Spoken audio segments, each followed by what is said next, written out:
is your Filipino radio experience in Las Vegas. PHLV Radio.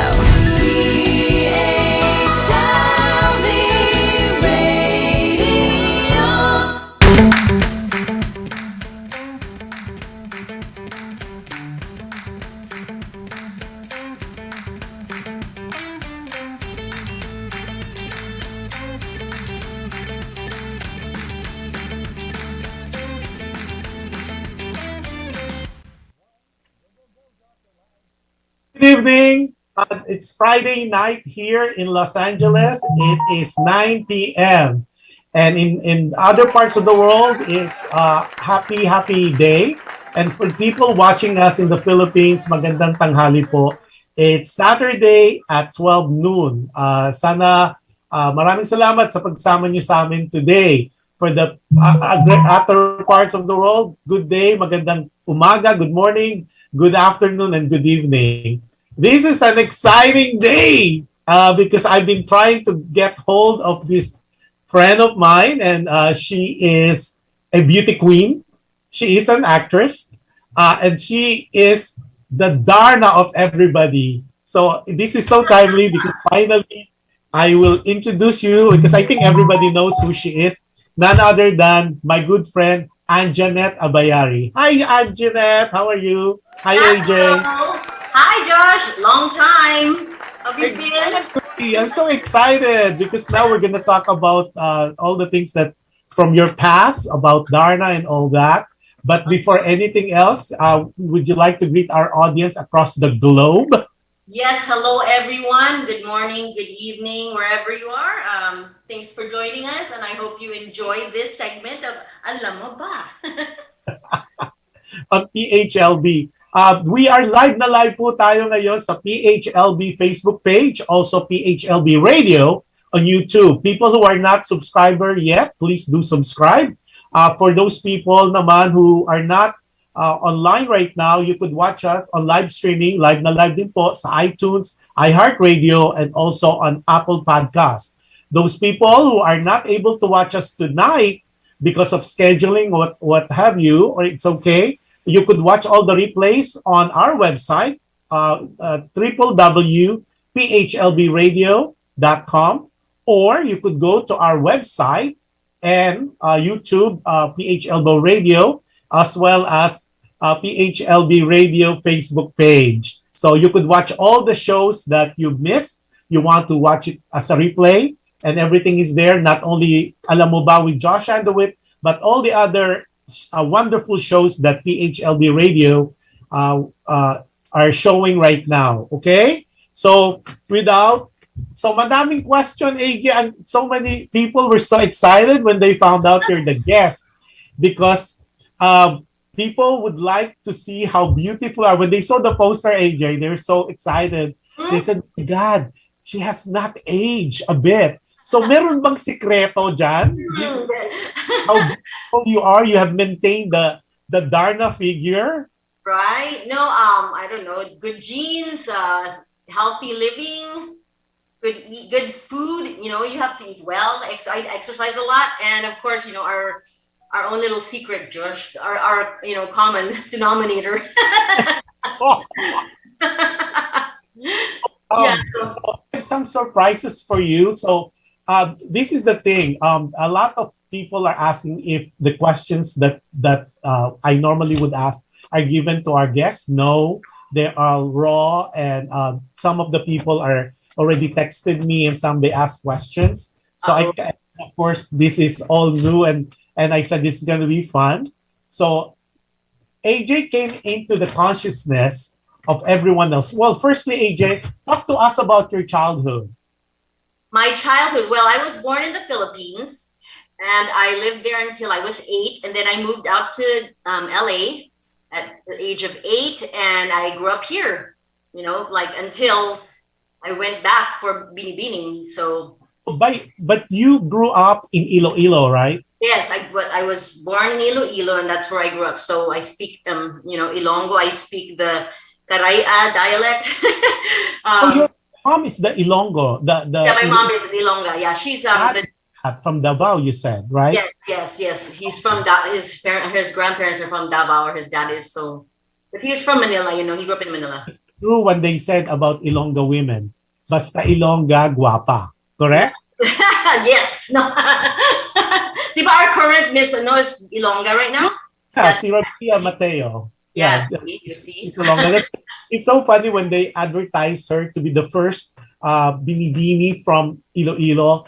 I texted Gafud, Jonas. I said, no, that's not true.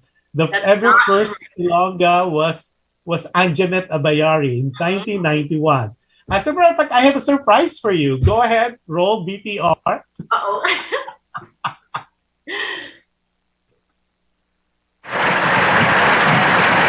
You know, in a contest like this, everybody has their favorites, and I'm unabashedly saying that candidate number 3, Anjanette Abayari, is my favorite. You guys hear that? I hope she wins. Okay? Great. No, Hey, I already have a girlfriend, huh? I understand that you would like to be the first Filipina astronaut, and you are in fact taking aerospace engineering at California State University. Could you tell me a little bit about why you chose this course? It's really esoteric. Well, aerospace engineering is the technology of study of space and exploration, and I am very intrigued with space, and I would like to know what's out there. Wow. Good answer. Look, if you did become the first Filipina astronaut, what would you like to do? Would you like to go on a shuttle flight orbiting the Earth? Would you like to go to another planet? What would you like to do? I'd like to go to the moon to see if there's really a man on the moon. All right, candidate number 3. Okay. That's hilarious, I swear. CJ, I was there in Araneta. I was a balikbayan then, and that was my first Binibini Pilipinas. Oh, really? Get ticket. Tell me that.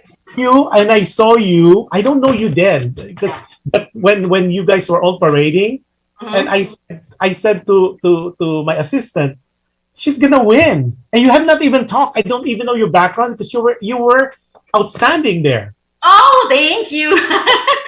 But the way you project yourself, the confidence was so, and without a doubt, and that's why it was a big deal between me and my assistant. I said, that lady right there, and then when you spoke during the interview with Apa Umping, and it's so weird because during that time, supposed to be the host cannot give like their own personal opinion. I know. It was a controversial thing after. Yeah. Naging controversial. That was so controversial after. It was in the newspapers and everything because, it was like, it was like, oh no. So, and the reason why I was so, I was quiet, did you see me, my reaction? I couldn't say a word because in my head I thought, oh my God, they're going to think I flirted with this guy. Oh no, they're going to think I'm so malandi and everything. And I didn't want them to think that of me. But you're so beautiful even way then. Oh, thank you. Because it's so weird because I read an article, I think it was Esquire, and you said that you always have this insecurity about being beautiful, that you're more of the brain person, that and then that's why you try for Binibini because you want. What was that all about? Because when I was reading, I said, what the hell is she talking about? You were outstanding. You were stunning.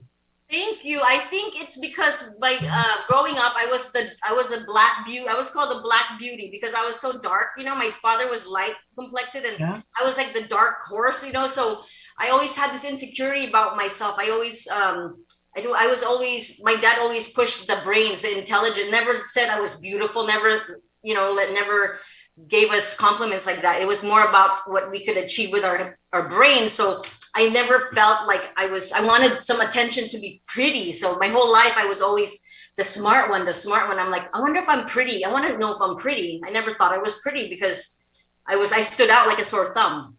That's why. Yeah, because your skin color, it's what you call the it's not dark, it's morena.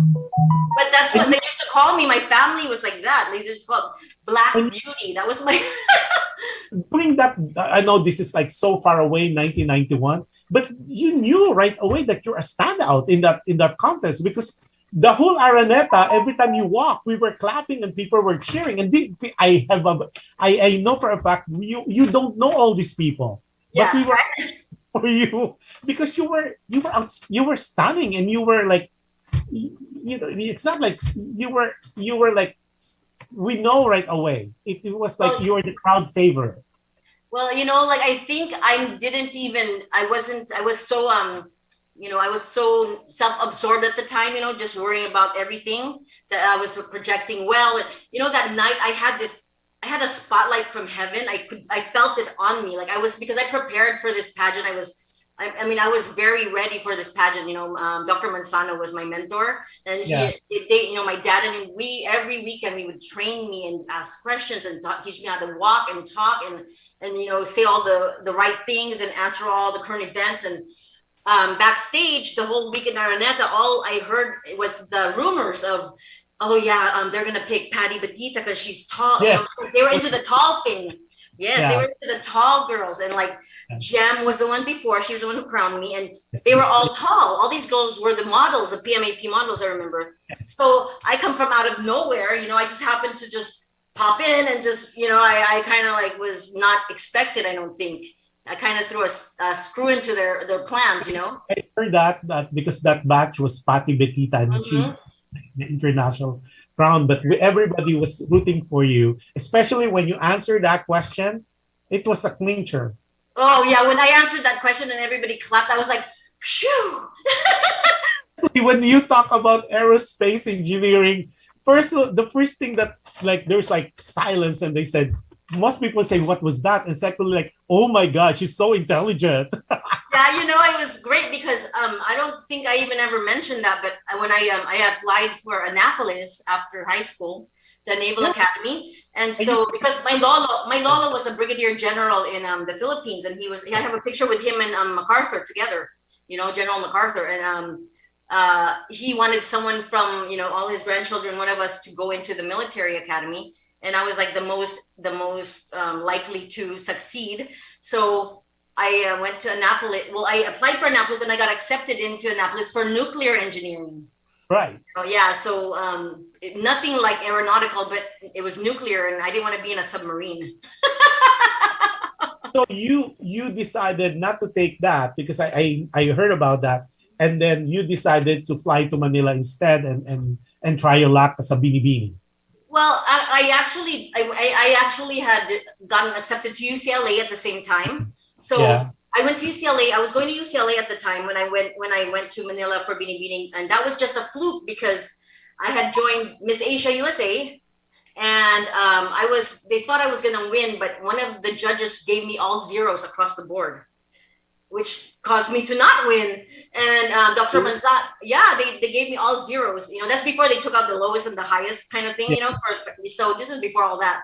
And Dr. Manzano offered me. He said, "Would you like to go to the Philippines? I think you have a great chance for binibining." And I'm like, "For what?" What's that? What's binibining? I didn't speak Tagalog. I didn't understand anything. And I said, "Sure, why not?" At this time, I was already starting to gain confidence in myself, obviously, because I had been doing modeling already and stuff. So I took on the challenge.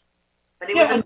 By the time though that you flew to Manila for the competition, you're already were you not like part of the music video already? Oh yeah, I had already done. Yes, I did. David Lee Roth. Yeah, I did one for David Lee Roth. I danced for Prince for the MTV Award. Yeah. Prince asked me out, after the music awards, MTV Music Awards, and I was very, I was only like 20, I think, at the time. So I got scared when his manager asked me. I guess that's how it works. And his manager was like, "Are you Anjanette? Were you in the red jumpsuit earlier?" I said, "Yes." And he said, "Well, Prince would like to know if he can take you for drinks later after the show." And I'm like, I'm like, okay, this is my innocence. Okay. You know what I said? I said, "Well, is he nice?" What a stupid question. But that's what I asked, and then I actually declined it because I was scared. Yeah. No, oh my God. Imagine, had you accepted, you could be, well, remember what happened to Courtney Cox? Remember? Mm-hmm. Oh, yeah. For Bruce Springsteen MTV as well. And that was the actress. Okay, then let's roll BTR, which is a continuation. Kind of like, it's nice to see what happened in 1991. Go ahead, Johan. Good evening, everyone. I'm Anjanette Abayari from The 1991 Binibining Pilipinas Universe is...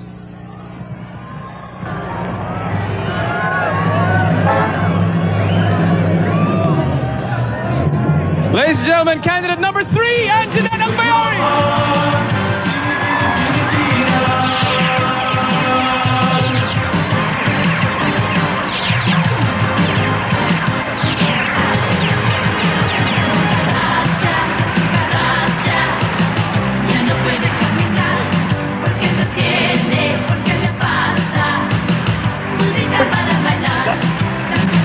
Presenting the award, 1990 Binibining Pilipinas Universe, Miss Jem Padilla. Thank you, ladies.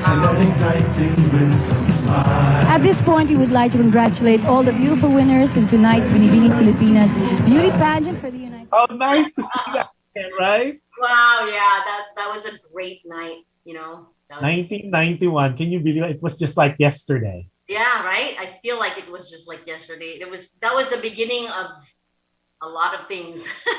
Yes. Okay, before we continue, we have a lot of people watching us. So Malu Padilla, Lansing, hello everyone. Desi Santos watching from Quezon City. Malu said, hello po, watching from Caloocan City. Shout out for Lansing family. Hello Malu, how are you? Ron Antonio, how are you, Ron? From Wise Guy. And then Oliver Carne. Hi, Oliver. Nahir, kamusta AJ? Okay. Jenko, hi Jen, how are you? Oliver said, senior ko na sa FB. Awesome. I want to say hi to my cousin Joy. She's watching. Oh, hi. Si Rogelio Tira is watching from, used to be Direct TV. Gino Marcos watching from Laguna. And then Josephine De La Torre from Glendale, California. Hello, Miss Anjanette, sabi nila. Si Gwen. Gwen, hi, how are you? Oh, she said Darna. And Alexander Francisco says Darna with 3 hearts. Edward Manalo is watching. Oh, and ang crush ng bayan, sabi ni. Oh my gosh, there's more people. Anyway, okay. So you won. Let's clear the air. Kasi a lot of people saying, binawi yung corona sa'yo. That was not the case. Okay, because that year you won, right? And then somebody replaced you, and that's Alu Gonzalez, who happens to be the sister of Kulidesma, to represent in Las Vegas Miss Universe. Let's clear the air. You were not dethroned, right, AJ? I resigned. For the record. I resigned. For the record, for once and for all, I was not dethroned. I chose to resign instead of fighting it and getting. It was I just didn't want all the gulo. I already proved myself. I won, and if they wanted to, take somebody else there or whatever, it was not meant to be. Then I just let it go. Yeah, it was not about my. Does it cross your mind that had you represented the Philippines at that time, you would have won? I've heard. I was there at the pageant. They gave me tickets. I went to watch the Miss Universe pageant, and I think the winner that year was my height. I mean, I remember it was Lupita Jones. That's right. It was Lupita Jones. Yeah. Yeah. So I said, wow. Yeah, she was like not so tall, and yeah, it crossed my mind. Wow, I wonder if I would have had a chance. With this. Well, the sad part during that time, dual citizenship is not available. At that time, it would have been different. But I think that wasn't the case. That wasn't because of citizenship. It was the residency, because I know at the time, Binibining Pilipinas Charities, they're very strict on residency of 6 months. You have to be in the country for 6 months. Is that right? That's true. And the thing that happened was somebody from the Miss Universe world told me that someone actually complained about my residency. Which doesn't happen. They said this doesn't happen, and it's very weird. But someone complained about your residency not being met, and usually it happens all the time. But usually the country doesn't usually complain about their own winner. So when I heard that, I said, okay, well, whatever. There's always going to be somebody, right? So, but what people don't understand, right after that, the controversy and all that drama, you flew back to LA. Yes, I right? came back to And LA. then you spent 2 years here, and you did your modeling again, and you are part of that LA Raiders. Cheerleaders, Yes, yeah. right? That's why I came back. I wanted to continue cheerleading for a couple more. I mean, I wanted to continue cheerleading. You know, I like compare the Philippines to here. You know, I would rather be here because I grew up here. I'm used to driving. I'm used to clean. I mean, you know, I was just like, oh, get me out of here as fast as I could. I don't think I could have lived there that whole year anyway. So it was all meant to be. Culture shock for you, Yes, especially it was. coming from here to there. It's way, way, way different. Yes, it's way different.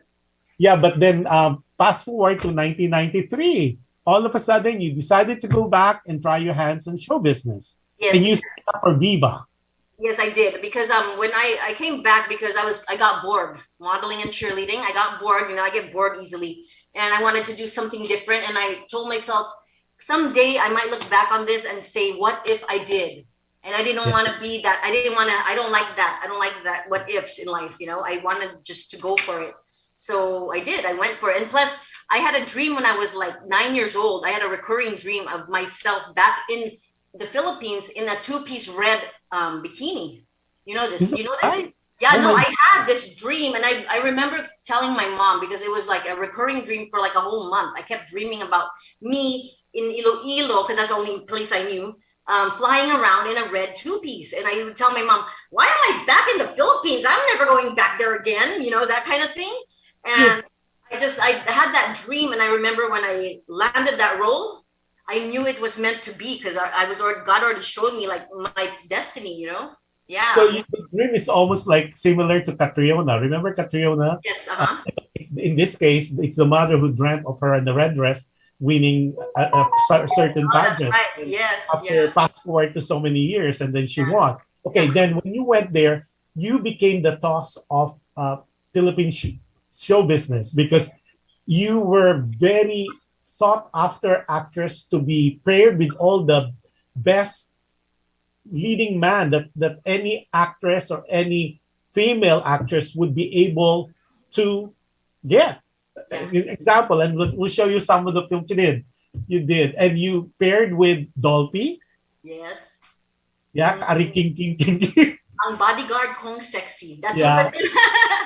Yes. That You was did great. pair with the King, Fernando Poe Jr., ang Shota Kong Balikbayan. This I saw. I saw this That's one. my favorite.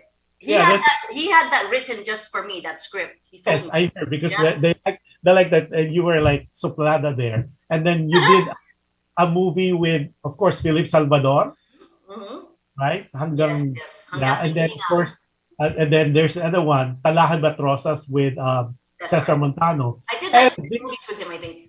and these are just few of the films that you did. You did like in a year, you did 2 or 3 at one time.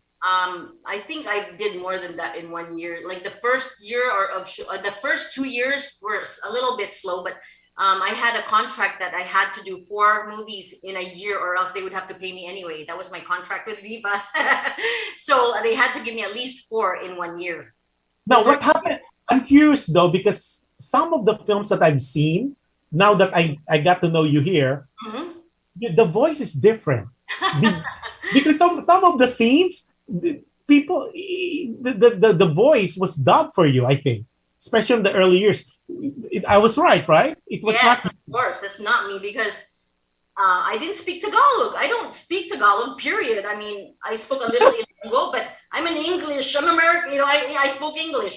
So I had to memorize my scripts. And I mean, literally word for word, I had to memorize all my scripts and my dialogue so that when the dubbing came, they would be able to dub, you know, because I said all the words correctly. I mouthed them all, but I know I said them all like wrong.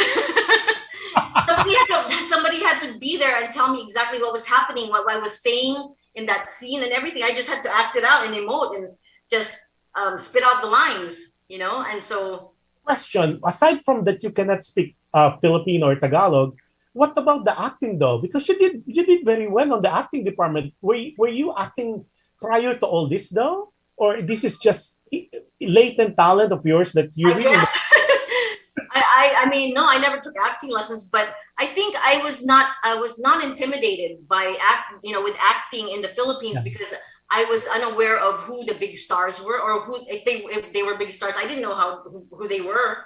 So it was just like, all right, I was just playing, you know. To me, I was just, let's go, let's do this. I wasn't embarrassed. I didn't know anybody there. I think that was a big plus for me, because here, like, even when I'm asked to do something, and I'm embarrassed because everybody knows me. But there, didn't know a single person. So I just did it because I was expected to, and I wanted to. So I just did it. Yeah. Before that, though, because now the controversy about the beauty contest and all that a lot of indecent proposal. Did you experience that during your time as a beauty queen? Was there a lot of that was a big deal now, especially for some of the national pageant now in the Philippines in the past 5 years. I have a feeling. Proposals from whom? Dirty old man, DOMs. Oh well, of course that was during my pageant, before I became a beauty queen. After I became an actress, when I was a model in the U.S. I mean, that was like, that was my life story. I think ever since I could remember. I think I was 14 the first time that happened to me. Is that right? Yeah. And of course, the film that to this day you are so well known. I mean, it's so weird because like we could talk about all the other films, but there's one film that is really yours. Yes. Meaning when they like our people who are watching us today, it's that film. Darna ang pagbabalik. Yes. Okay, and this was, you are the last Darna, because you, of course, you had the first one was Lisa Moreno, and then you have Vilma Santos who did it, and then you have Sharon who did it briefly, and then Nanette Bedved. I think you follow Nanette, right? And then you're the last one on film who did that. And to this day, for the record, you are still the last Darna who did that on the big screen. Yes. Because the rest, ABS has the franchise on Darna until the next few years, and they wanted, as we had the talk about that offline in the past, that Darna is being supposedly to be a film by with Liza Soberano, but things didn't happen. And then she backed out of the project, and then now it's gonna be a teleserye. It's gonna be one of those that's gonna be made for TV with Jane De Leon. So to this day, and that's what 1994. I know. That seems so long ago. But I'm not. I mean, if they put the thing on the head on you and the outfit, that would be interesting. And we were talking about it. So look at that. Oh, that costume was very, very carefully made, so that we had to be very careful, because I know for that costume is very revealing, first of all, for that time, right? Yes. At the same time, I did my own stunts. So yes. So because of that, I had to make sure that never fell off, during shooting, because hello, they would get more Darna than they imagined. So we really had to work on that. I had invisible straps and everything, just making sure. and then you have the blessing to be working. That's such an honor to be working with Peke and Lori. Oh, yes. I love my Direct Peke. He was the best. Yeah, I really, really enjoyed my time with him. He and I really spoke deep about things. He even wrote a poem for me. I have a poem that he wrote for me during that time, and I still have it to this day. It's just, he's an awesome guy. Yes, It's too bad that there was not a part 2 on that. That could have been, because it's so beaten. They could have done it just like what they did with Vilma. There's four scenes of Darna. They should have. Yeah, and then let's show some clips on the other Darnas. So I got some good clips there. See, Johan. The flying Darna. See, talk to us about that, because the harness was not available then. Oh yeah, I was harnessed. You were? I was in a harness. Oh yes, it was a metal harness. So it hurt. I mean, like my whole bikini was the harness. So, but that takes a lot of physical strain, because you have to be really fit for that. That's why I think maybe, I don't know if anybody got hurt during any of the shootings, but you had to have a strong back, strong center, your legs, everything had to be like very fit for you to be able to withstand that thing. Oh, I even had to shoot the commercials for Toyota with that harness on. One of them, I was even holding a Tamarao FX. I was underneath it, and I had this harness, and I was strapped to this truck, and I was like 50 feet in the air, lifted by one of those cranes. And I'm like, oh my God, like I could die like this, right? And the thought crossed my mind because I saw in the ground, they dug a hole in the ground. I go, what's that for? Am I supposed to shoot for that? So I already have an instant grave for that, But I did that for, for Toyota because I had 2 commercials with them as Darna. But yeah, they have a harness and the green screen. There was a blue screen before, not green. Yeah. Well, the funny thing though is like with that, I mean, because like I was reading some of Vilma was like suspended in a rod, like she needs to balance. But I think of all the Darnas I've seen, yours has the Darna Pagbabalik has the best flying scene at that time because it looks like you're really flying, unlike in the past Darna, even on Badet. It looks like it's a cardboard that they let to shoot, but Lori and Peke did a good job. Like your take off and your landing when you fly, it looks like it's the real thing. That was a post-production from Hong Kong. I don't know. Yeah, that was the first time that they did that with Darna. So yeah, it looks like you're really about to take off and you landed, and when you fly, it looks like you're flying. It's not like a green screen or anything. So those people who are interested in what we're talking about, it's still available online. You could rent it, or I think it's really available. I think Viva released it. It's Darna ang Pagbabalik, and it stars, of course, Anjanette Abayari, and that's the poster that they used for that particular one. And I think it's still out on DVD as well. And I was able to catch it on YouTube. Portions of it. Yes. I think now question. Okay. The bato, is that a Mentos? Because everybody's asking. It's a candy. What was that all about? Was that really a bato? What? Yeah, it was. Really? Yeah, it was like this rock that they had, and that was the same rock, and it was always like kept safe, and I'm like, I'm not putting that in my mouth, but I would wash it from like, give me it, I'm gonna hold it the whole time we're shooting. It was just a rock. It was just really. Because I thought they used Mentos. You would think, right? Yeah, you would think, but no, it was a real rock. And I don't know if you saw the part where I wrestled an 18-foot python. Yes. That's a real python. Seriously? You have no snakes? I was gonna ask you. That's one of the things too. Is that like one of those, No, the part where I'm tossing it, obviously that's a fake one. But they brought in a real 18-foot python. 9 men had to carry it in onto the set because it was that heavy. It's all muscle. And I remember, I don't know, there's scenes where like I have like a close-up of me and this snake's head. When Direct would say action, the first time I tried, I was on the ground. I had to literally wrap my legs around this python. Okay, and then he would say action, and I was like this. Direct, hindi ko magalaw, Direct. I can't move his head. So I had to be the one to move and pretend like the snake was moving because I couldn't move its head alone. Oh, that was so crazy. I can't believe I did that. The things you did. And like what you said earlier, you did your own stunt, and you could tell. Because normally when they do a double, you could tell that they do the hair, or it's always behind. Yours, like there's some close up, there's some long shot, there's some. Oh yeah, my kicks. Yeah, no, I loved it. I was tumbling, because I took gymnastics and I was very athletic, here in the U.S. and I didn't like the appearance of my double at the time. I don't know who it was, and I'm sorry if I'm offending anyone, but I didn't. I was like, that's my double, And then, like, Direct, don't you want me to look like me? So he made me do a little trial tumble or trial whatever, and he said, "Okay, you can do your own stunts." Yeah. Anjanette, you're one of the lucky ones because they have a sisterhood of Darnas. Because only few actresses were blessed enough to be given that role, and for you to be part of that female actresses who did it, especially in your case, you did it on film, and that's why I was telling you earlier, it would have been nice if you will be the one passing the baton to Jane. Yes, it should be me. I think that's the only way way that the movie will ever push through.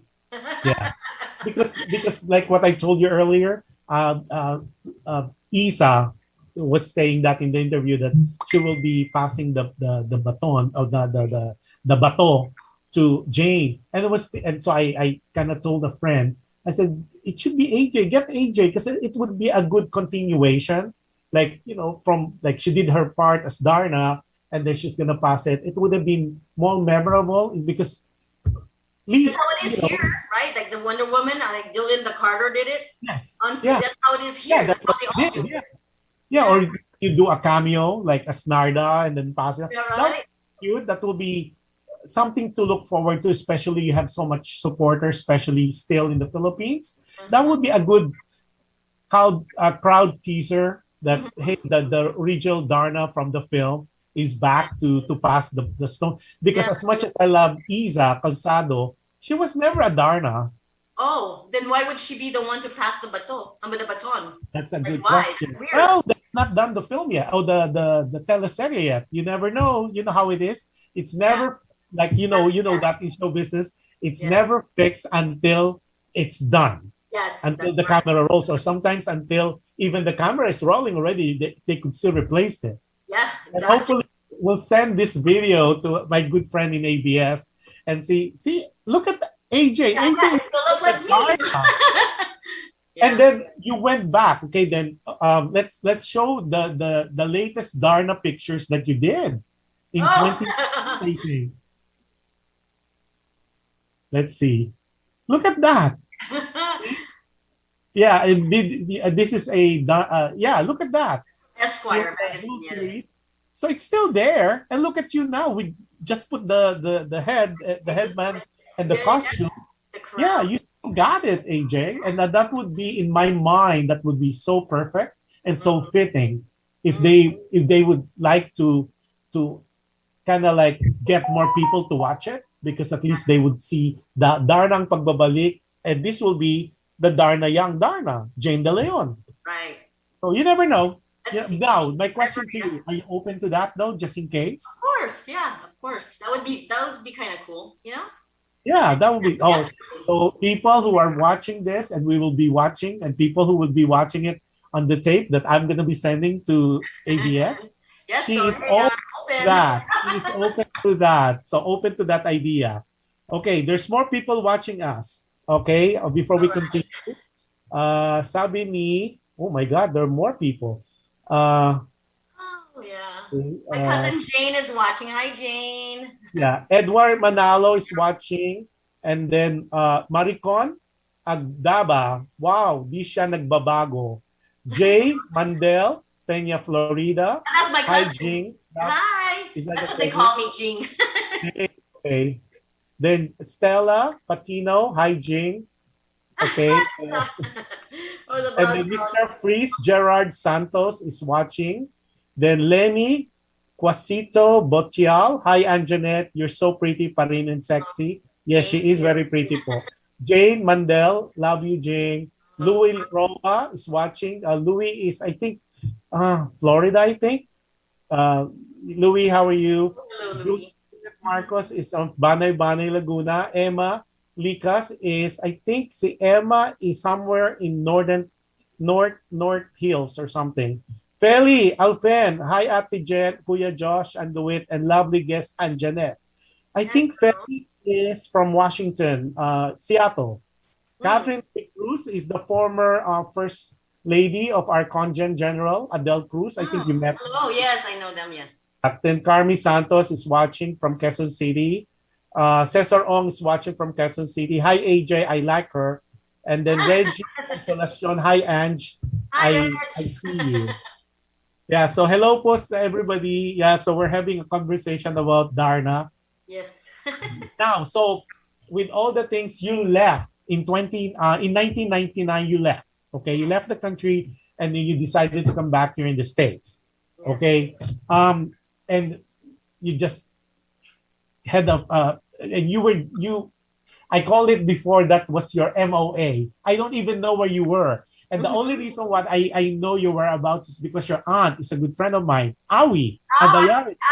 auntie baby, Yeah. yes, It's so yes. funny because, like, you know, we were doing events together. I said, Okay, yeah. Abayari, by chance, do you know Anjanette? I said, yeah, she's my niece. I said, oh, how is she? She's in LA, but she's MOA, missing in action. But and it was that. Now, I have a question for you. Learning wise, would you have changed it? Like, would you have gone back in 1993 to join the Showbizlandia of Philippines, or is that something that you would have avoided? Oh no, everything I've done has led me to this point in my life, and I would not change anything. Really? Yes, really. Everything that I went through has made me the person I am now. And I think this was God's plan for me all along. So, I'm taking that path because this is what he had planned for me all this time. Now, AJ, what would you say to an 18-year-old AJ? 18. The 18-year-old AJ, what would you have said to her or advised her? I would have told the 18-year-old AJ to have more to believe in herself more, to stay God-centered, like stay focused and stay away from all the boys. that there's plenty of time for those guys. Just work on your career and yourself, and you'll be fine. Yes, those are the only things I could have done over the choices.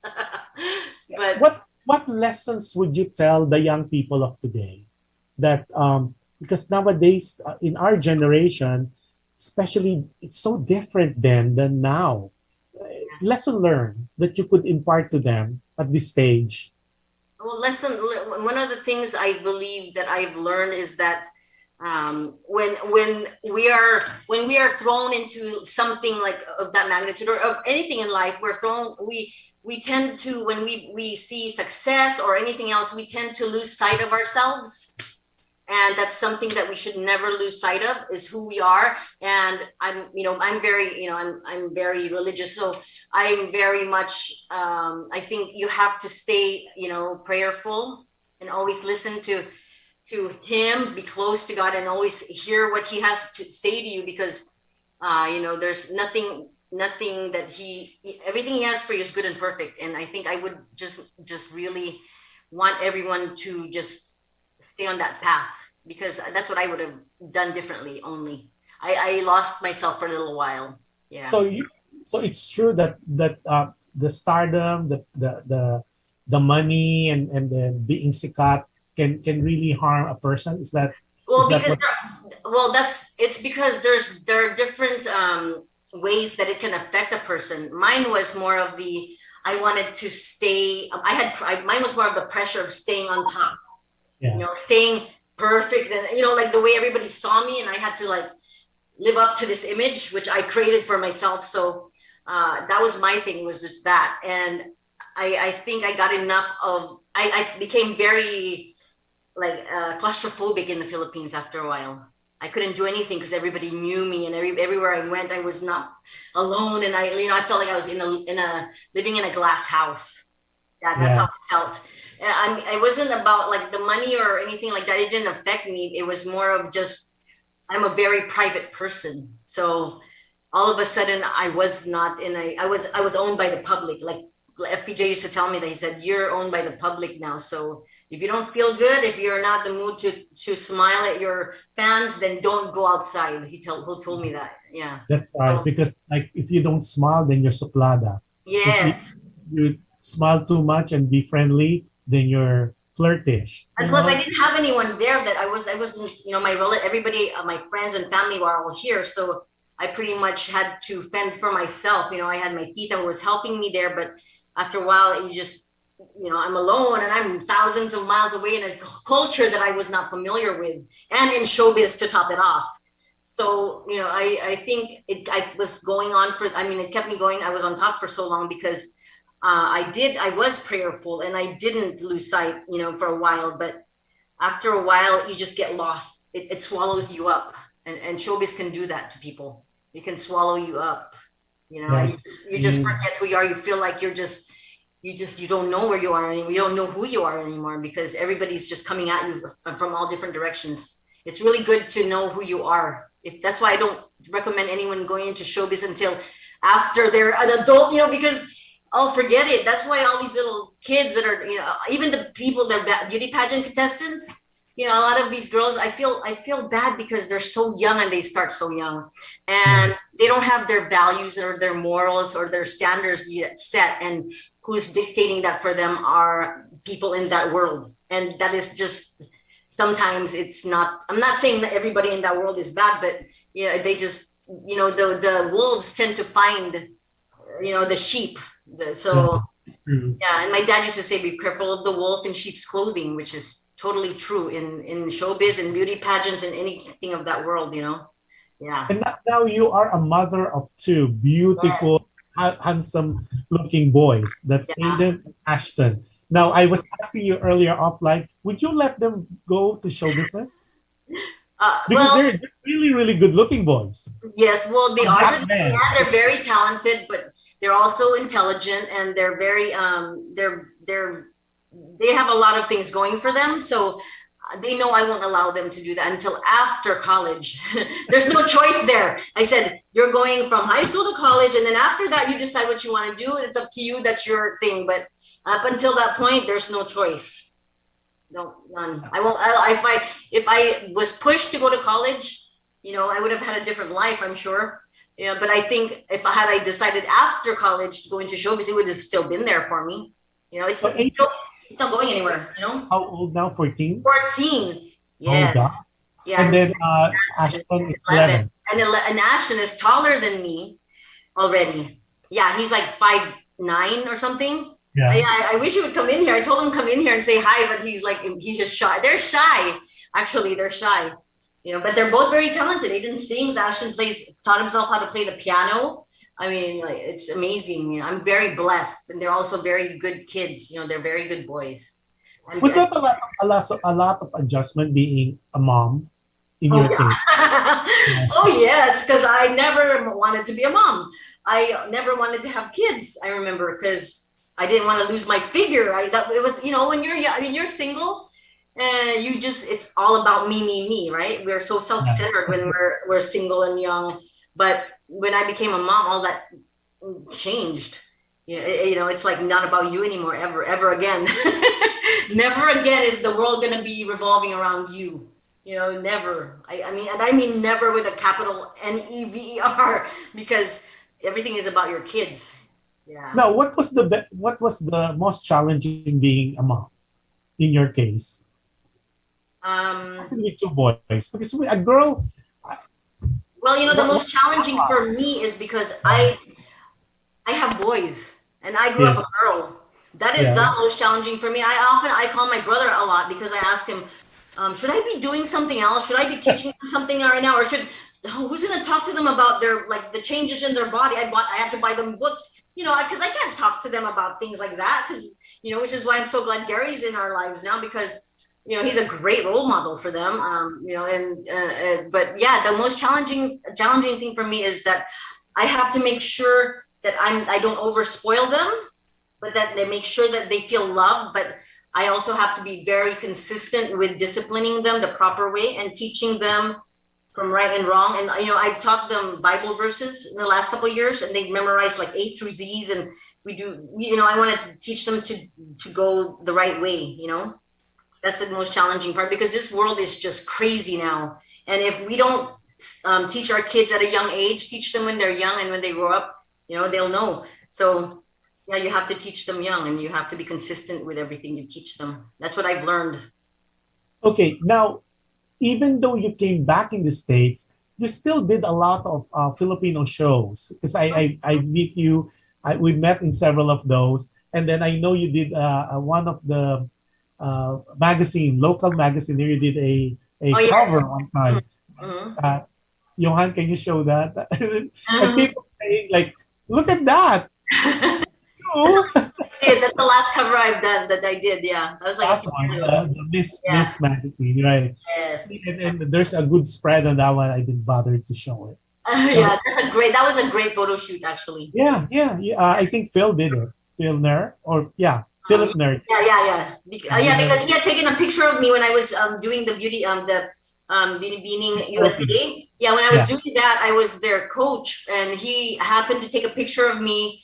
One of those days I was coaching them, and it looked great. I'm like, how did you make me look like that when I looked so yucky that day? So I'm like, okay, I want him to do it. Yeah, I just remember I'm like, you are a good photographer. Yeah. Now, move forward. Now you are engaged to a pastor, because everybody's talking about AJ is engaged to the pastor. Well, let me correct that. He's not he used to be a pastor, I think, but he is not. He's an evangelist, so it's different. Right. Like, he doesn't have his own like church, but he has written a book. He has his doctorate in theology, and he's an evangelist, and that's who I'm with now. That's who I'm about to marry. Okay, how did you guys meet? Because on all the interviews that I watched and I read, there was no mention on the meeting. Is that something you could share with us? Of course, we met because we met at a Bible study. Okay. It was really meant to be. I think God's hand was in it the whole time. He was the Bible study instructor, and I was invited to this Bible study. But my girlfriend, whom I had just seen the week before, I was talking to her about God and these things that were happening to her, and I had discerned some people in her life that were not good. So she invited me to the Bible study, and that's when I walked in, and that's when I met him, and I guess I made an impact. But I knew right away. You know when they say when you meet that person, it's the right person, yes. That's the only time that I could actually say that is true. That saying is true. You know when you meet the right person. Well, did Gary know who you are? No, he had no idea. He goes, because my girlfriend Amy, she said, "Hindi mo ba kilala?" Because Gary has been here since 1979. He's been here also, so he didn't have any. He said that Amy said that I was Darna, and he said, "Darna, but the last Darna I saw was black and white." So he's like, that could not have been her. And then she was like, she's being but he had no concept of who I was, because he has been here for all this time. So and I think that was a good thing that he didn't. Yeah. Because he treated me like a normal person would treat me. I wouldn't have liked him if he would have been like a fan, That's right. Yeah, I would have been like, oh, okay, you're just a little bit too, accommodating. But he was normal, he was just normal, and he was shy. I mean, he didn't ask me out. The first 2 dates were not dates. They were, he had asked my girlfriend to ask me out to dinner, and he just happened to go with her, because he wanted to get to know me more. But the first time we all met, it was like a group of us, and some other guy had gotten my attention because he was talking about the Raiders. So I hardly ever talked to him on that night. And so we did it another night, and this time it was just him and Amy, and I thought they were together. So I was clueless, I brought my kids because he wanted to meet them. I didn't know all this. And then after the end of the night, we got along and everything. So and then after, I don't know when it was after that, we never dated, we would go out, and he met my mom, and it was just, I don't know, it just was normal. It just felt like the right thing. And he asked me if I was willing. I was going back to the Philippines. Am I ever going to go back? Am I planning to live here? He needed somebody that would be, would be with him in his ministry, and all of that. And I was like, okay, It was okay. Before we continue, we have more people who wants to shout out. Oh yeah, my Tita Ida. All my relatives are on this. No, my Tita Ida, my cousin Daphne, are all here. Yeah, Sarday Born says hello. And then, it says Daphne Aguilar says, nice seeing you live online, AJ. Hello. Amazing answer. Daphne said, hi, Daphne, smart and beautiful. Jenaline De Chavez is watching from Liliw, Laguna. Hello, AJ. And then Miss Anjanette Abayari, you're so beautiful. God bless. And then Anastasia Francis Catalan. Hello, Anjanette.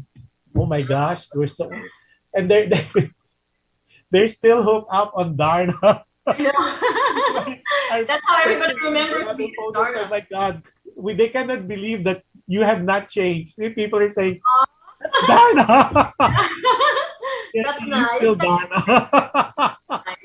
Yeah, the outside hasn't changed, but the inside sure has. Well, Definitely. well, so what's the beauty secret? My beauty secret? Yeah. I don't know. Peace. I have peace. My beauty secret is I have Jesus. I have the Holy Spirit inside me, and I am glowing, and I am peaceful, and I'm content, and I'm just happy. I think Yeah, very happy because you've always been happy. Yeah, that's you're true. you're so peaceful now. Yes, it's that's what it is.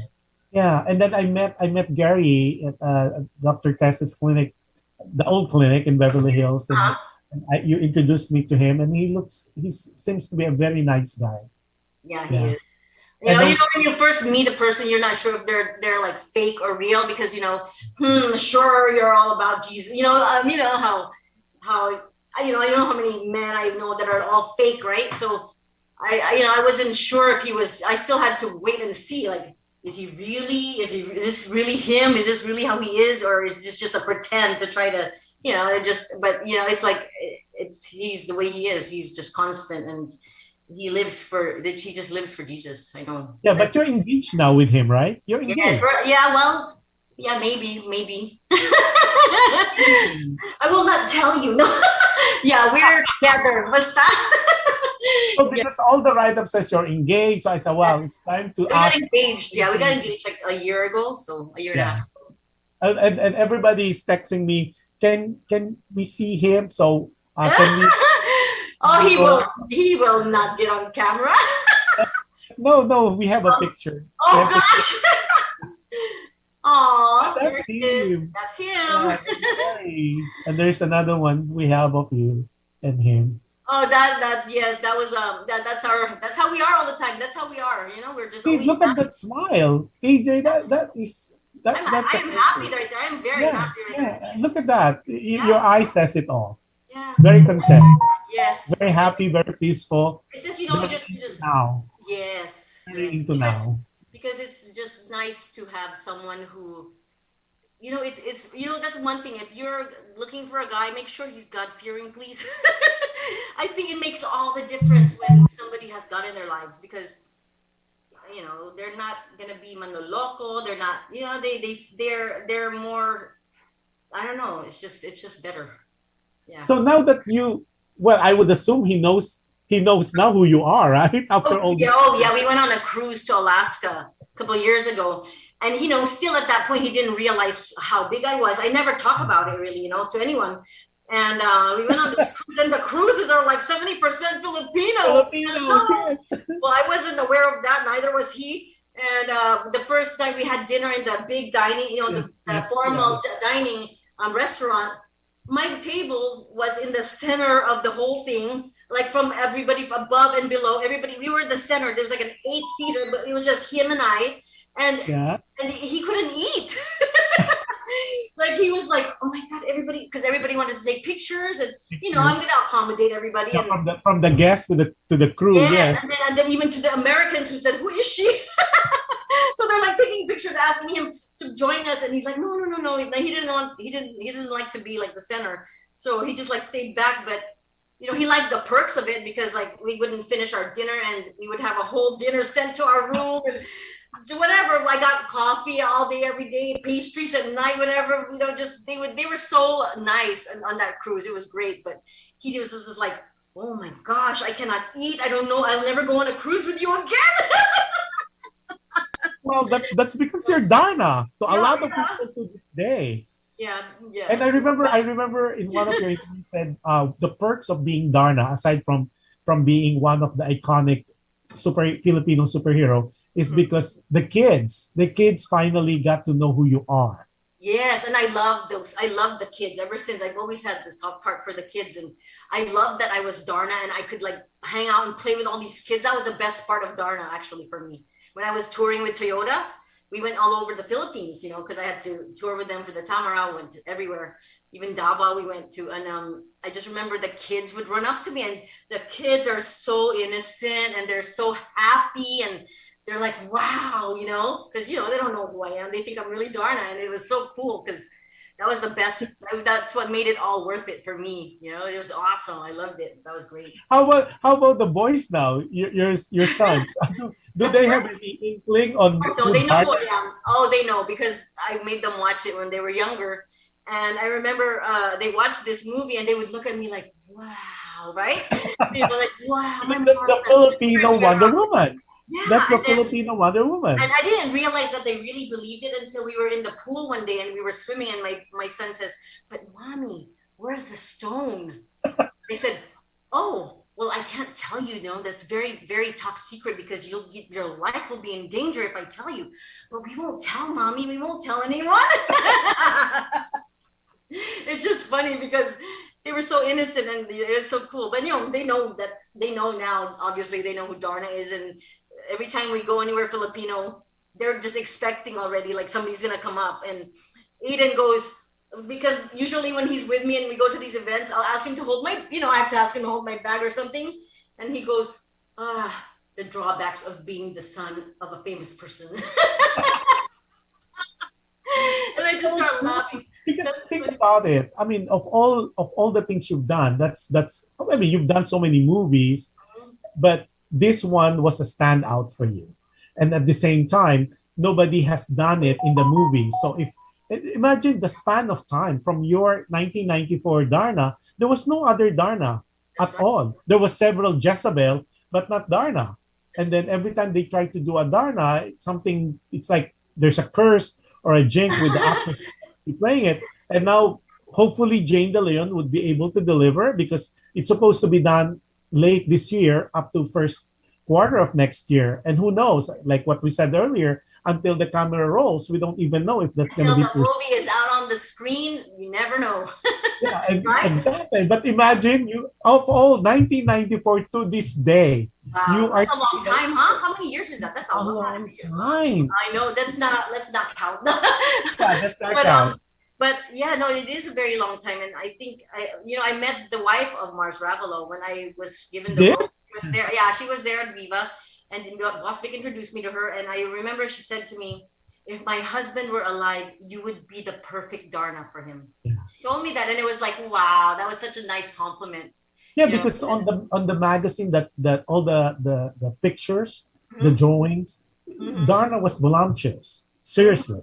I mean, really. And then Morena, it's not supposed to be mestiza. It's supposed to be a Morena. Because it's supposed to be a Filipino.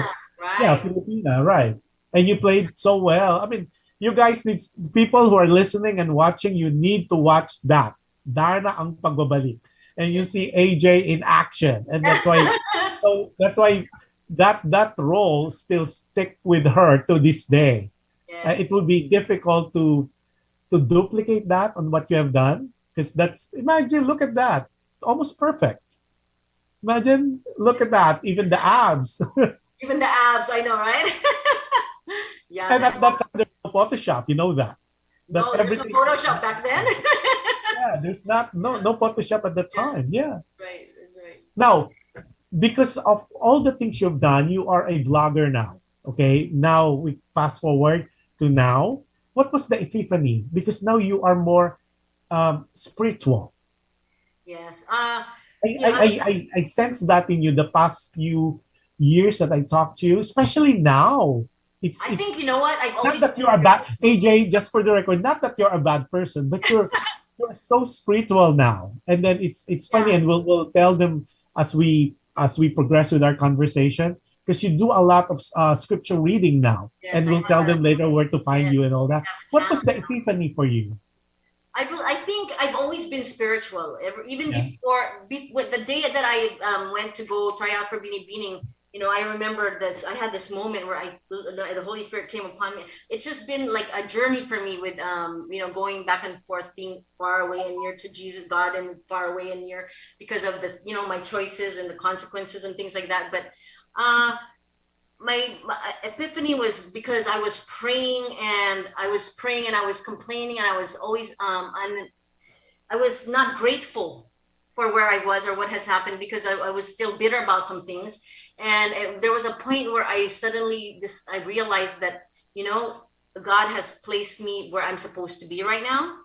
And until I accept that and until I put my life into his hands, nothing else is going to happen, because I've been trying to do it my way. So at that point, I said to myself, I consciously made the decision to give it to him, and at that point, everything just kind of like happened, and there was never a hitch. And I always knew it was from him. Everything good and perfect comes from him. And everything was just like one after another. Things were just coming and in the right way, and just everything was just perfect. And I haven't looked back since. Even my scriptures that I've done on video, I never imagined I could do a video. I didn't know how to make videos. I was thinking, okay, we need a videographer, an editor, and all those things, because I've never taken classes on videography. And yet, the moment that I realized that, at the moment I prayed and said, Lord, if this is how you want me to repay you for everything you've done for me, show me how to do it.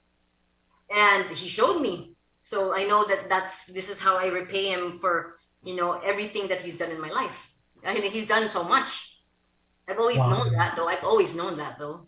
No, a lot of in your lifespan for now, up to now, I know for a fact that there's a lot of people who have hurt you. Have you forgiven them? Oh yeah, I have. I forgave everyone. I've forgiven everyone. It took me a while to forgive some, longer than others. But you're allowed to be angry, and you're allowed to, to feel pain. But you just have to let it go. Because if you don't forgive the Father, God won't forgive us either. If you don't forgive those who've hurt you, then how do you expect God to forgive us? Right? So I have forgiven. During those trying times or dark times that you went through, did you ever blame God? Never. No, I never blamed him. That's the thing. Were you upset at him? No, it's not his fault. Yeah, because there's a lot of people asking us on my other radio show, like when bad things happen to good people, there's normal. I'm throwing the question to you now. Yes. Is it okay to be upset at the Lord or to be doubtful? Especially like what happened to you. Share with us what happened to you during those times. Oh, when those dark times, I never once was upset with him. I knew it was not his fault, because the choices we make, we have free will. And it's our choice what we do, that we choose to do the right thing or the wrong thing. And when we do the wrong thing, we have to pay the consequences for it. And of course, God will forgive us if we ask him for forgiveness, but that doesn't mean we don't pay consequences. We still have to pay the consequences, and we cannot blame him if it was our choice. And that's what a lot of people, I think, don't want to take the accountability for, because you have to be accountable for your actions, right? Yeah. And until you're accountable for it, you accept it, you ask him for forgiveness, you repent, and you move past it, then you're going to be stuck. And who wants to be stuck in a world of anger and pain and bitterness? And also people who are called by God, the devil wants you more. So there's always going to be the people. That's what I always was told. And I remembered that because one of my friends told me that when I was still in showbiz, because if you have something important that God has planned for you, the devil will throw everything he can so you never find out what it is. See, and you might fall. And I always remembered that. So I would always, when I fell, I would just say, man, what is it that I'm supposed to do? I have to stop being weak, and I had to just find my strength. And but sometimes it takes a while, and that's because we hurt, and we're allowed to feel pain. We're supposed to, but he never forsakes us. He won't leave us. He'll never, he's like, leave the 99 to look for the one. That was me. I was that one sheep that he didn't leave alone. Even though I was out in the world in darkness and I was lost, he never left me, right? So he won't leave us. And we can be angry with him, but it's not his fault. It's not his fault. There's and sometimes there were things that happened to me and I said, why? I didn't do anything. I didn't hurt anyone. I was never mad at him, but I could question. You're allowed to question, because his thoughts are higher than our thoughts. We do not know what he's thinking. We don't know his plans for us, but his plans will always prevail, right? So we just have to trust in the Lord with all your heart, lean not on your own understanding. And that's very hard. Now, AJ, when you look at yourself in a mirror, for example, there's a mirror in front of you. Yeah. What do you tell AJ now? the AJ now? What do you see? Oh, me now, the AJ that I see now, I'm proud of myself. I'm proud of where I am, what I have become now. I'm proud of the fact that I was able to find the meaning, or, the purpose, the calling that I have. And I'm a, because I know that I learned how to cook. I didn't know how to cook ever. This pandemic taught me how to cook. I'm a mom. I don't know how to cook for my kids. I'm like, okay, let's go to McDonald's or fast food, pizza. I mean, geez, of course they get that, but that was the one thing I couldn't do. I couldn't cook, and I hated that. Now I can cook adobo and all these other Filipino things. It's pretty cool. And I during the pandemic, I learned how to play the keyboard, because I used to play piano. All right, wow. Yeah, so I can play keyboard. I can play any song now practically. I told myself not to. I told my kids, I said, we're not going to be in this pandemic and not get anything out of it. So I made it a point for us to, learn, like study the Bible, learn verses. I taught myself how to play keyboard. My son taught himself how to play the keyboard. Just everything that's not, so you're not stagnant. So you're always getting better, becoming a better person every day, in some form, some way. So I look at myself now and I'm proud of, the things I know I've done a lot of things in my life. I'm proud of the things I've done. I may not have made the right decision all the time, but, it led me to where I am today.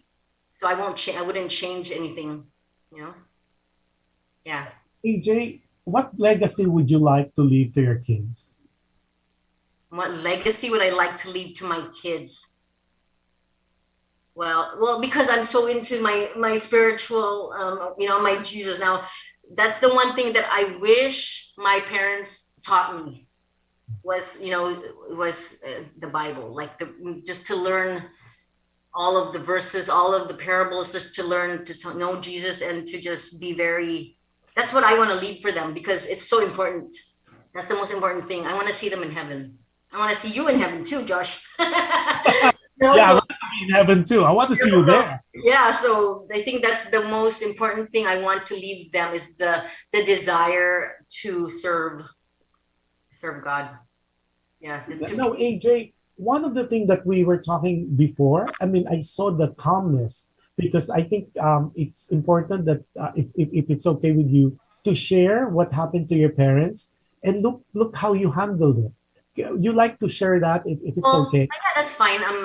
October. It's not a lot of people that went through that experience of yours would be able to still, what you did, what you share with me, it's amazing. So what happened to Dad, your father? Yeah, my dad he was sick and he got hospitalized in October of last year. He passed away October 18th, which was my Lola's birthday. And I remember that day I was talking on the phone with my mom and my Lola, because my mom was in the Philippines, and she told her during her birthday that my dad passed, and my mom was very strong, there's nothing wrong with her. She had been in the Philippines for a while. And so that was very difficult for me, because I was very close to my father. I'm the oldest child. I had to make all the decisions as far as like pulling the plug, all those things. Oh, it was just really... And you're doing it from here. Because no one else was helping, like nobody else could. And it was my duty. Like I felt like it was my duty as his daughter to do that for him. And I found the doctor on Facebook and Messenger. I messaged her on Messenger and told her, I am the daughter of blah, blah, blah, blah. You're the doctor and I need you to call me, talk to me. So that's how I found her. It's crazy, but God made a way for that. And then, so I was able to get all my brothers and sisters and nieces and nephews to say bye to him, or say hi to him for the last time. And then, so that was October 18th. And then my mom had to come home at the end of October. I picked her up at the airport. But I was very adamant about the fact that she shouldn't have come back, because that's when COVID was really, really bad. And in the Philippines, she was in a little small town where we stayed in Pasig, Iloilo, and it was kind of like it was just there. It was contained. But she came back because she had to for some reasons. And the week of Christmas, she contracted COVID, and I think Monday after Christmas, I made my sisters who live with her still take her to the hospital, because her oxygen level was so low, like almost to the point of ready to pass out probably. And so she ended up staying in the hospital, and she was getting better for like a week, and then she had to do like a small operation for her heart, and she never came out of it. And so, you know, we were zooming every day, and it was crazy because I set up Zoom with the hospital twice a day. They must have, I bugged them, you know, like I would Zoom with my mom every day, twice a day, and just praying and, you know, playing worship music and stuff with her, and having Bible study and just talking to her. And then Friday of January 22nd, we said bye to her, and then about an hour later, I got a phone call from the hospital, and when I saw the number, I knew there was something wrong already. But she was already getting better. We thought she was going to pull through already, and then they called and said your mom didn't make it. And so that was hard for me because I didn't get to say anything to her before she went under. She was trying to take off her mask to tell me something, but they had her hands tied to the bed. Yeah. Because she was pulling it off, and I didn't know what she said. I had no idea what she was saying. And I don't even know what she wanted to tell me. And I hated that nurse, you know, I was like, so I wanted to just, gusto kong sakalin. I was like, I just wanted to, you know, because they didn't let me talk to her. And I said, okay, mom, just talk to me when you come out of it. But, you know, she didn't come out of it. And so that was hard for me. I was screaming, yelling, hitting I was very, yeah, that was the worst. And then, you know, my brother, none of us took it well. But the thing that I think the reason why I'm at peace is because that night when she passed away, I prayed and I asked God to please show me that she's okay, that she's in heaven, that she's with him. Just show me, give me something, you know, something I can hold on to, because it's hard to lose not just one parent, but both. Oh, you know, hello. It was both parents. Now I had both, they were both gone. And that night I had a dream. Right before I woke up, my dream was I was in my mom's room. And I was looking at all her things because she had a lot of stuff. And I said, oh my gosh, mom, what am I going to do with all your stuff? You have so many things. What am I going to do with all this? And all of a sudden she pops her head into the room. I see my mom, but she was her young, beautiful, long hair self, full of joy, like smiling, radiant. And she said, hi, Jing. She calls me Jing. She goes, it's okay, Jing. I know you'll take care of everything. You know, I know you can do it. I know you always have. And then she said, but you know, you won't see me anymore. Oh, you know, but she said it without sadness. That's the thing that I will not forget, was that she was smiling, happy, you know, that joy that only you get from God.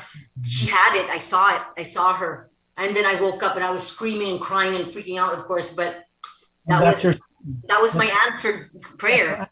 Yeah. So see, look. But it was the truth, because that was my prayer. And I haven't just prayed. That's not the only time I have dreams. I still dream about them once in a while, you know, like, and I see them and they're happy. My mom, my dad, my tito, like I was in a place and it was all white. I got to see, I think like I got to see them in heaven. I don't know. I just get all these dreams of them, like always happy and together, and just, I don't know. I just thank God I get those dreams. I've always had dreams, you know, he's always showed me dreams. Well, you of the red bikini. Yeah, that's why. So I've always had, like, you know, God gives us all these gifts, like visions and all this stuff. So we have to just be conscious of them so we can hear the message or hear him.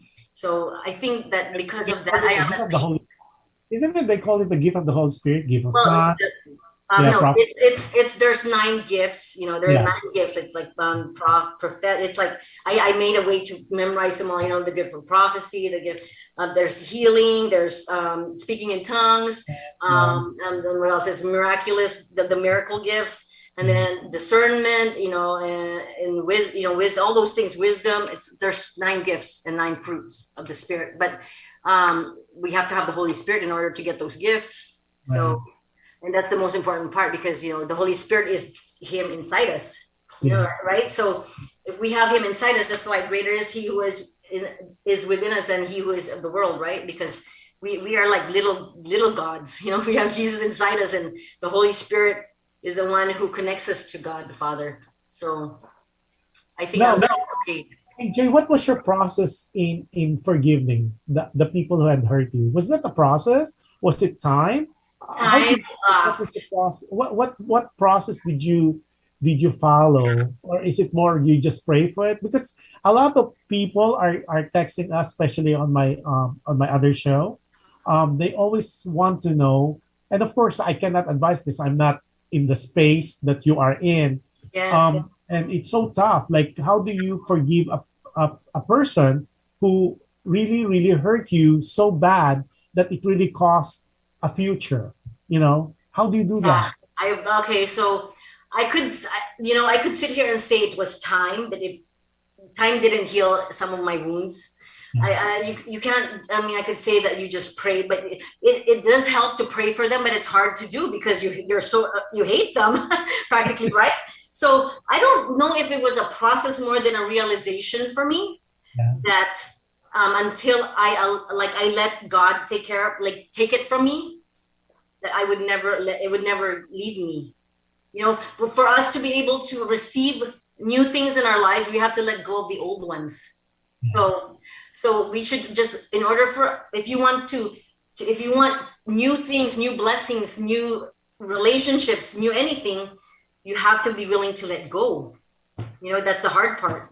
And I think it's more of the realization that you have to just let go. I think some of us like to hold on to that pain because it's like, it makes us feel alive. Yeah. Okay? Even though it's not good for us.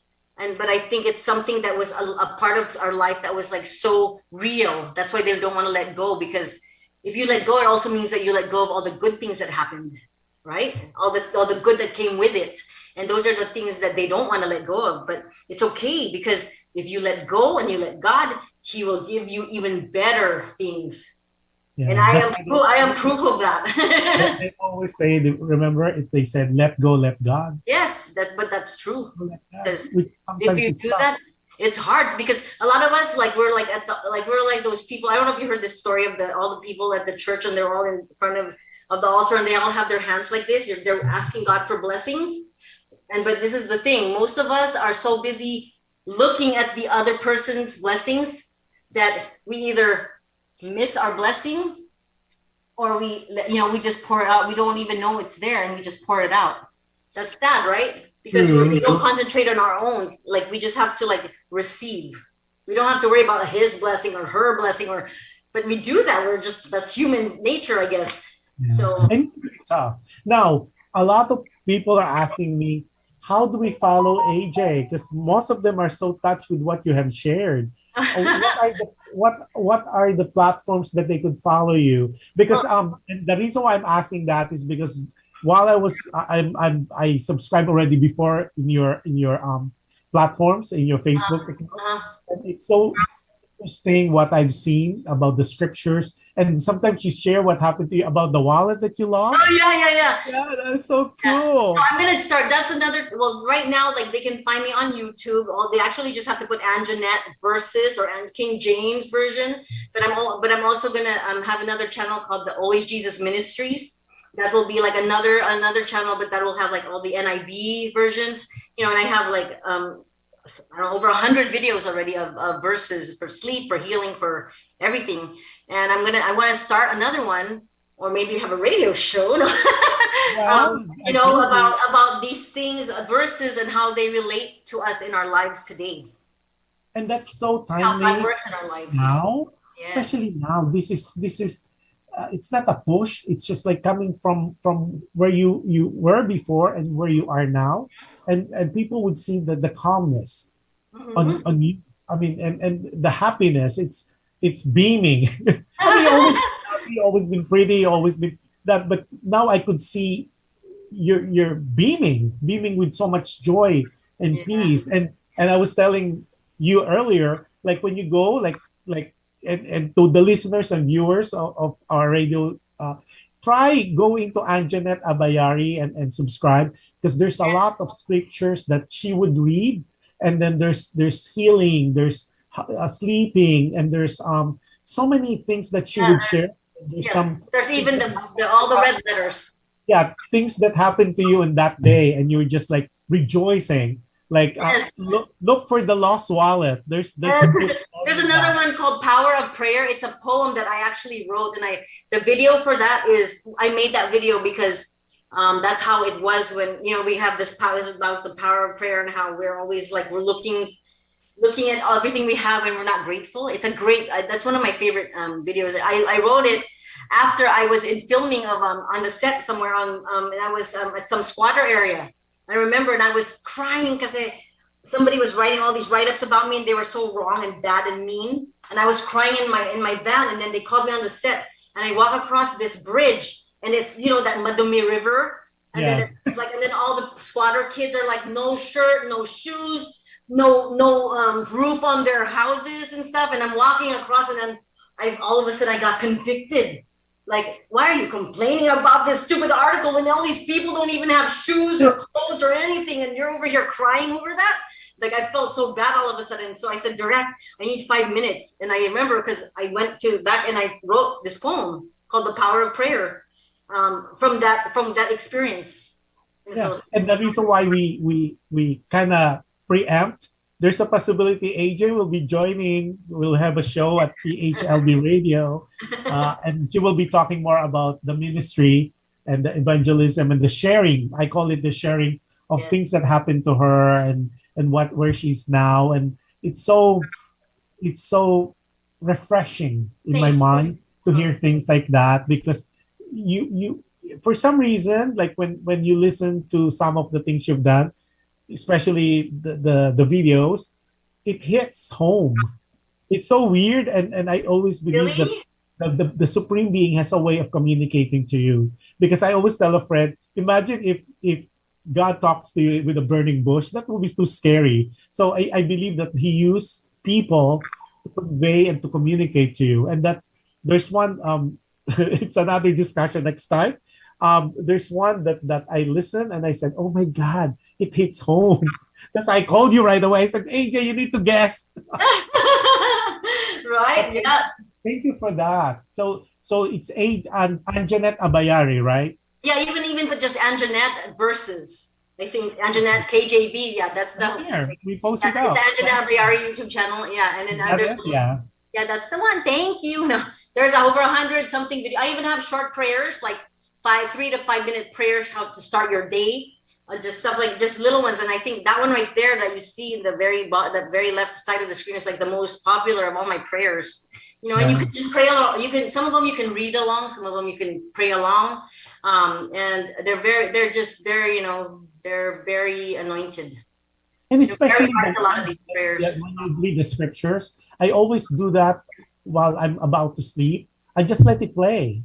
And then I fall asleep, and that's the best way to fall asleep, right? You feel blessed, and then at the same time, it's just a different. Because His peace comes over you. Yeah, the peace of the Lord that transcends all understanding. And you become grateful. Seriously, you become very grateful. Mm-hmm. I mean, with all the things that's happening in the world, with all the drama that's happening, and the scary thing about the virus, then you hear something uplifting, something blessed, and thank you for that, AJ, for doing that. Oh yeah, well, that's my duty. My duty. I have to. Okay, 2 other things that I'd like. What was the worst rumor that was said about you that you want to correct? I don't know. I try not to remember my rumors, especially if they're not true. Like in the Philippines, especially, I think I had a rumor left or right, like here, everywhere, all the time. So I don't know. I know. Well, there's like supposedly like this, all these. Yeah, I don't know. I had so many. I can't remember. I cannot pinpoint any that I want to correct because, if you hear something, let me just say this: if anybody hears something and they want to know if it's true, all they got to do is ask me, and I'll tell them. Because there's so many things that are. That, especially the being dethroned, because I know for a fact you were not dethroned. Mm-hmm. That you did disappear. I mean, you just want a peaceful, quiet life. Now, how do you want AJ to be remembered? Not that you're going to die tomorrow. How do you remember Anjanette Abayari?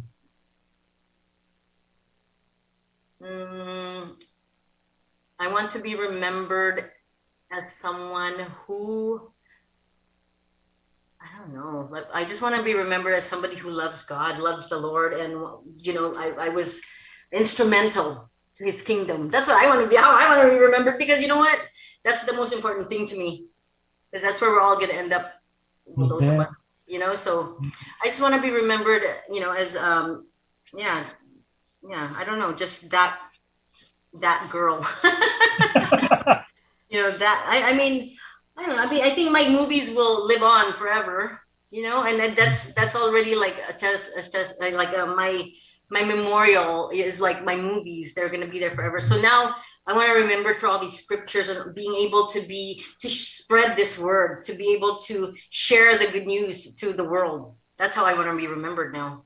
I want everybody to remember me as someone who was able to make a difference in one person's life, even just one person, who was able to share everything about God that people don't know. You know, like there's so many things that I didn't know that I just learned in the last few years that I think a lot of people don't know that because, you know, I think, oh, well, now that I know this, I think everybody knows it. But I know there's a lot of things that I talked to my sister about that I'm surprised that there's a lot of misconceptions about the Bible or about Jesus, or there's a lot of things that we don't even know that are so deep that I've been able to, luckily I've been able to, been given the chance to learn or to realize or, you know, I've been given a great teacher, you know, like Gary. I know. I mean, imagine if anything you need an explanation, you just go to Gary. I'm like blessed every day. I get Bible study without asking. I get any question I have about heaven, about the rapture, about everything, tribulation, everything, anything, you know. And then whenever something happens, when I feel like one time I was working, it was like 2 a.m. and I was so tired, but I was trying to finish this video. And I remember because Gary was like watching me and he was just saying, you know, the Lord appreciates, you know, the Lord sees everything you're doing, you know. And, you know, I'm like, whatever, you know, I just hear him. But then his phone rang. It was Messenger, and it was somebody calling him. And I'm like, who's calling you at 2 a.m, right? He answers it, and it's a pastor, a pastor from Africa. Okay, and the pastor says that he said he was preparing his congregation, his service, and he had to stop, and the Lord put it in his heart to call Gary to tell him that the work that we are doing is not in vain. That's what he said. And I said, huh? You know, I was like, what? So Gary like hung up the phone, like going, you know what just happened? That was a miracle, you know, because God just spoke. He just said it to me. And then this pastor calls and confirms just exactly the same thing Gary just said to me. And from Africa, of all places, I'm like, and then he had to go. He just got off the phone because he had to do his service. I'm like, what just happened? It's just so amazing. Yeah. Now, PJ, the question they have is there any Bible study by Zoom that Gary is doing? Oh, I want to do that now. I'm going to try. Yeah. I was thinking about that today, and we should do a Bible study like once a week on Zoom, and we'll let you know as soon as. Let us know so we post it. Yeah, because a lot of people on my other phone is asking, is there a way they could like a Bible study or Bible group that like once a week? Yeah, that's a great idea. Especially now. Since Gary's evangelism, you know, ministry of evangelism, that would be awesome. So just let us know. Okay, before we end, let me shout out to all these people. Okay. Rodriguez, hello, nice to see you. Look great. And then Catherine Rodriguez, Faith, Amen. Tani Christensen says, my beautiful Anjanette. Paul, Tani, that's my best friend. Tani, that's my best friend. Roy Nick Hernandez from Quezon City. Hi, Roy Nick. Hi, Ida. Oh, that's my tita. That's my tita. Yeah. Tita Ida. Oh, then my former assistant in the Philippines, Rena Sal Cruz. Hi, Ren. Oh, there's come here, son. Let me show you my 11-year-old and how tall he is now. Come here. I gotta show you. That's how tall he is. Okay, wait, look at how tall he is. You can't even see him. Look how tall he is compared to me. Wait, I'm gonna make him go. Oh my God. Okay, wait, I'm gonna stand up. Wait, let me show you how tall he is, okay? This is how tall he is compared to me. Huh? He's 11. Ashton is not a baby anymore. Hi, Ashton. Say hi, Josh. Hi. Hello. Yeah, so I know we were waiting for you earlier. Okay. All right. Praise God, she said. And then Sharon Shawson said, hi, Idol. Rena Stel Cruz Salan, hi, Jing. And then Campbell, praise the Lord. Catherine, touch other person's life. Si Abe Pantama. Oh, hi, Abe. Long time no see, Abe. And Carmi Santos is watching from Quezon City. So there's people watching also from Poland. The Marcuses, that's from my other phone. They're watching. And then Introduces watching from Qatar. Hello, Darna. I will never shed that. It's But okay. does it bother you? They still No, because so it doesn't bother you when they forget AJ or Anjanette, they just call you Darna. Oh, it doesn't matter. It's okay. That means I portrayed the role well, and that means I still look good. If they can see Darna in me still after how many years, hey, I'm not gonna complain. So It's they nice. could follow you on YouTube, Anjanette Abayari or Anjanette Scriptures or Anjanette Praise. Versus, yeah, and Versus. versus, yeah. Okay, please do Yeah. follow her, and Yes. then she has so many videos that you could listen to. Anjanette, before or AJ, before we close, what's your message to the world? To the world, Parang Darna. right? Yes. Well, no. My message to the world is, Jesus is coming. No, my message is that everybody has to stop and always remember that everything that's happening in the world is supposed to be happening. We have to be conscious of everything now, and we have to be prayerful, and we have to ask for repentance, and we have to start forgiving each other. A lot of people this is happening to a lot of people because people don't forgive. Everybody's angry in the world now, and I think God is just sending us a message. So if you want to go to heaven, ask for the Holy Spirit and repent. And ask him to show you how to forgive if you don't know how to forgive, like you're asking me about earlier. If it's hard for you to forgive, ask God to show you or give you a heart that forgives, so that you can learn how to forgive.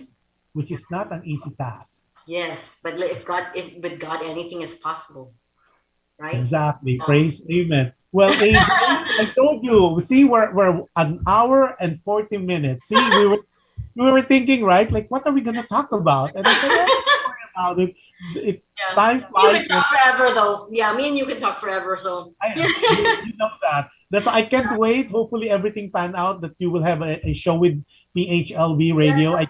I think a show like what you could share would be very inspirational, and it would touch a lot of people's lives, especially in this day and age that we really need something to hold on to our faith and something that you could share because you have an array of experiences. Oh yes. Good, bad, not so good. Yeah. That's I'm writing my book, so it's gonna be called. My book is gonna be titled, or I'm not sure yet, but I think I'm gonna name it "Fame, Failure, and Faith Through It All." That's nice. So you're writing an autobiography? Well, I'm trying to. I don't know if I'll ever get around to finishing it, but it's like difficult to write when it's about yourself, But I'm trying to just trying to gather everything together that I can about these three things, because everything I've done in my life. So it's gonna be. I think it will be good to have it because one, it's another legacy you could share. At the same time, people would be able to understand. Where you were before, where you were then, and where you are now, and it could be inspiring to a lot of people. Yeah, I want to have I want to be able to be an inspiration to younger women.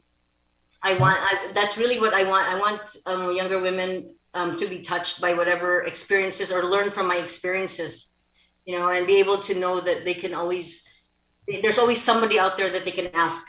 Like me, if they ever had any kind of doubts or questions about anything they're going through. Yeah. And that they're all worth something and none of them should feel like they're worthless. Okay, there's a question on my other phone. Can they message you on your YouTube message? I think on Messenger or YouTube. Is there a message on YouTube? I don't know. There's a message on YouTube. Yeah. Oh, okay. Comments, yeah. Oh, yeah. They do. Yeah, because I always I reply to the comments. Also, Facebook when the scriptures, AJ scriptures they're also on Facebook, so they can message me there also. Yeah. You want to be more inspired. That's good. That's good. That's awesome. Best. Yeah, God is the best inspiration. So I know, and we're all instruments of that. Yes. AJ, thank you so much. Okay, Dara, thank you. See, the baton now, the stone is really God that you put in your mouth. Yes, that's right. Thank you, and I close. Thank you for your time. Thank you for your inspirational messages, and thank you for sharing that portion of you that people would understand why you're keeping a low profile and what you have done so far. And this is this is huge. Better than, except for the Darna movie, better than all Yeah. together. Yes, exactly. Thank So you, I- Josh.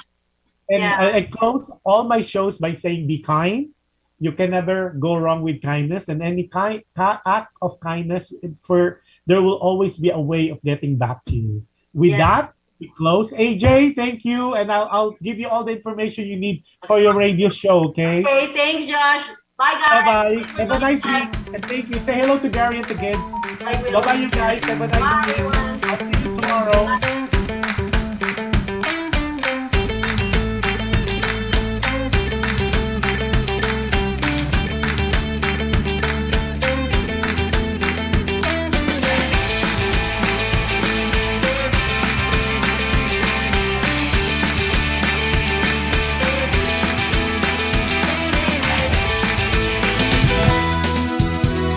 Just like a friend from back home. This is your Filipino radio experience in Las Vegas. PHLV Radio. PHLV.